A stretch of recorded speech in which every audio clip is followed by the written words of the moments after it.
ত্রিপুরা গৌড়ীয় বৈষ্ণব মহামণ্ডলের উদ্যোগে শনিবার রাজপথে বৈষ্ণব ধর্মাবলম্বীদের সুবিশাল শোভাযাত্রার আয়োজন করা হয়েছে।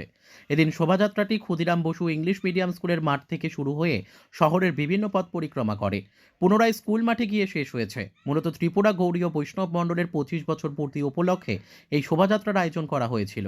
চৈতন্য মহাপ্রভু আজ থেকে 514 বছর আগে মাঘ মাসে সন্ন্যাস গ্রহণ করেছিলেন। তার জন্য এই মাঘ মাসে ত্রিপুরা গৌড়ীয় বৈষ্ণব মহামণ্ডলী বৈষ্ণব ধর্মাবলম্বীদের নিয়ে উদযাপন করছেন। আজকে আমাদের ত্রিপুরা গৌড়ীয় বৈষ্ণব মহামণ্ডলীর যে 25 বছর পূর্তি উপলক্ষে আমরা রাজ্যব্যাপী আমরা সম্মেলনের আয়োজন করেছি।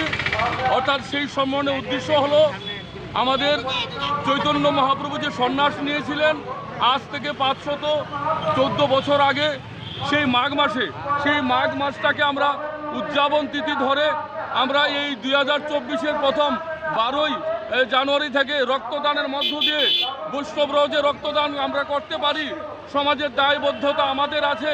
আমরাও সমাজের বাইরে নই, সমাজের সেই রক্তদানের মধ্য দিয়ে আমরা শুরু করেছি।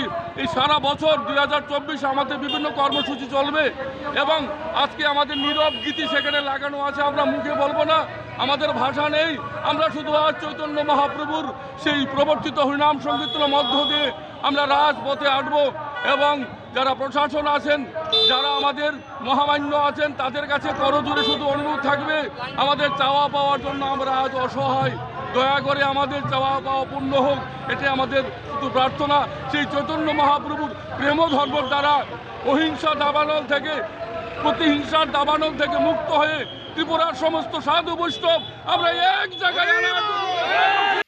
Bureau report, news daily Bharat.